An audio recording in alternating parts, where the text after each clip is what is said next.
ओम साई राम भक्तों, शुभ गुरुवार। श्री साई चरित्र अध्याय किसका प्रथम भाग। और नव वर्ष की आप सभी का जीवन में खुशियां मिले और ये 25 जो अभी आ गया है सभी के जीवन में प्रफुल्लित रहे और मन प्रसन्न रहे, निरोग काया रहे।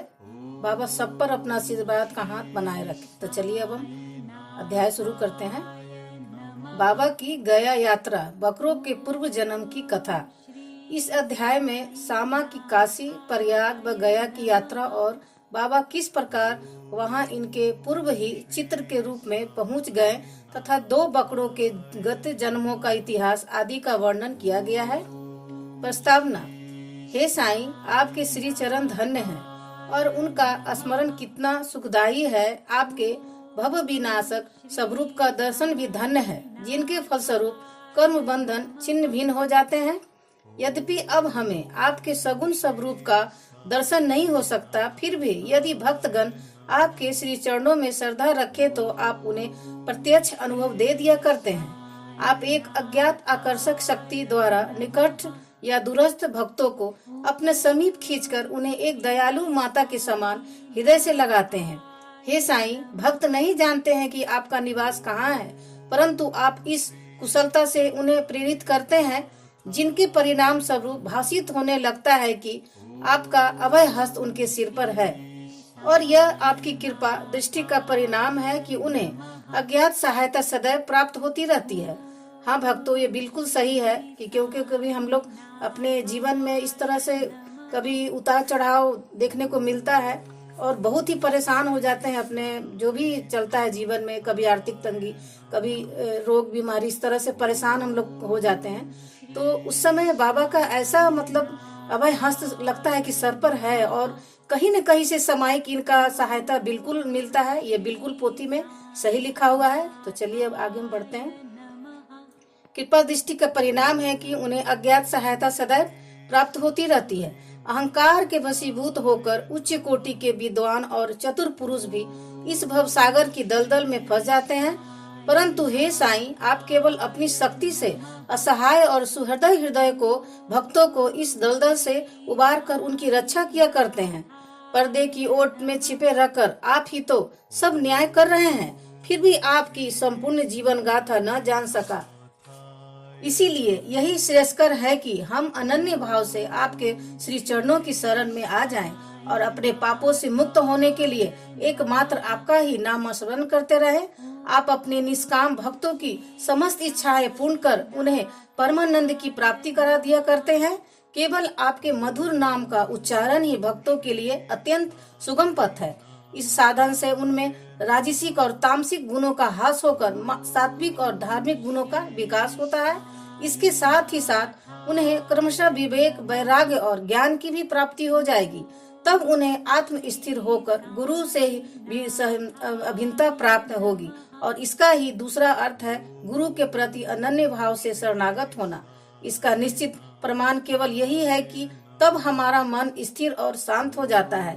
इस शरणागति भक्ति और ज्ञान की महत्ता अद्वितीय है, क्योंकि इसके साथ ही शांति, वैराग्य, कीर्ति, मोक्ष इत्यादि की भी प्राप्ति सहज ही हो जाती है। यदि बाबा अपने भक्तों पर अनुग्रह करते हैं तो वे सदैव ही उनके समीप रहते हैं। चाहे भक्त कहीं भी क्यों न हो, क्यों न कहीं चला जाए, परंतु वे तो किसी न किसी रूप में पहले ही वहां पहुंच जाते हैं। यह निम्नलिखित कथा से स्पष्ट है। गया यात्रा। बाबा से परिचय होने के कुछ काल पश्चात ही काका साहब दीक्षित ने अपने ज्येष्ठ पुत्र बापू का नागपुर में उपनयन संस्कार करने का निश्चय किया और लगभग इसी समय नाना साहेब चांदोरकर ने भी अपने ज्येष्ठ पुत्र की ग्वालियर में शादी करने का कार्यक्रम बनाया। दीक्षित और चांदोरकर दोनों ही शिरडी आए और प्रेम पूर्वक उन्होंने बाबा को निमंत्रण दिया। तब उन्होंने अपने प्रतिनिधि सामा को ले जाने को कहा, परंतु जब उन्होंने स्वयं पधारने के लिए उनसे आग्रह किया तो उन्होंने उत्तर दिया कि बनारस और प्रयाग निकल जाने के पश्चात मैं सामा से पहले ही पहुंच जाऊंगा। पाठकगण कृपया इन शब्दों को थोड़ा ध्यान में रखें, क्योंकि ये शब्द बाबा की सर्वज्ञता के बोधक हैं। बाबा की आज्ञा प्राप्त कर सामा ने इन उत्सवों में सम्मिलित होने के लिए पहले नागपुर, ग्वालियर और इसके पश्चात काशी, प्रयाग और गया जाने का निश्चय किया। अप्पा कोते भी सामा के साथ जाने को तैयार हो गए। प्रथम तो वे दोनों उपनयन संस्कार में सम्मिलित होने नागपुर पहुँचे। वहाँ काका साहब दीक्षित ने सामा को 200 रुपए खर्च के निर्मित दिए। वहाँ से वे लोग विवाह में सम्मिलित होने ग्वालियर गए। वहाँ नाना साहब चंद्रकर ने 100 रुपए और उन्हें संबंधी श्री जठार ने भी 100 रुपए सामा को भेंट किए। फिर सामा काशी पहुँचे, जहाँ श्री जठार ने लक्ष्मी नारायण जी के भव्य मंदिर में उनका उत्तम स्वागत किया। अयोध्या में जठार के व्यवस्थापक ने भी सामा का अच्छा स्वागत किया। सामा और कोते अयोध्या में 21 दिन तथा काशी बनारस में 2 मास ठहरकर फिर गया को रवाना हो गए। गया में प्लेग फैलने का समाचार रेलगाड़ी में सुनकर इन लोगों को थोड़ी चिंता सी होने लगी। फिर भी रात्रि को वे गया स्टेशन पर उतरे और एक धर्मशाला में जाकर ठहरे। प्रातःकाल गया वाला पुजारी पंडा, जो यात्रियों के ठहरने और भोजन की व्यवस्था किया करता था, आया और कहने लगा कि सब यात्री तो प्रस्थान कर चुके हैं, इसीलिए अब आप भी शीघ्रता करें। सामा ने सहज ही उनसे पूछा कि क्या गया में प्लेग फैला है? तब पुजारी ने कहा कि नहीं, आप निर्विघ्न मेरे यहाँ पधार कर वस्तुनिष्ठ स्थिति का स्वयं अवलोकन कर ले। तब वे उनके साथ उनके मकान पर पहुँचे। उनका मकान क्या एक विशाल भवन था, जिसमें पर्याप्त यात्री विश्राम पा रहे थे। सामा को भी उसी स्थान पर ठहराया गया, जो उन्हें अत्यंत प्रिय लगा। बाबा का एक बड़ा चित्र, जो कि मकान के अग्रिम भाग के ठीक मध्य में लगा था, देखकर वे अति प्रसन्न हो गए। उनका हृदय भर आया और उन्हें बाबा के शब्दों की स्मृति हो आई कि मैं काशी और प्रयाग निकल जाने के पश्चात सामा से आगे ही पहुंच जाऊंगा।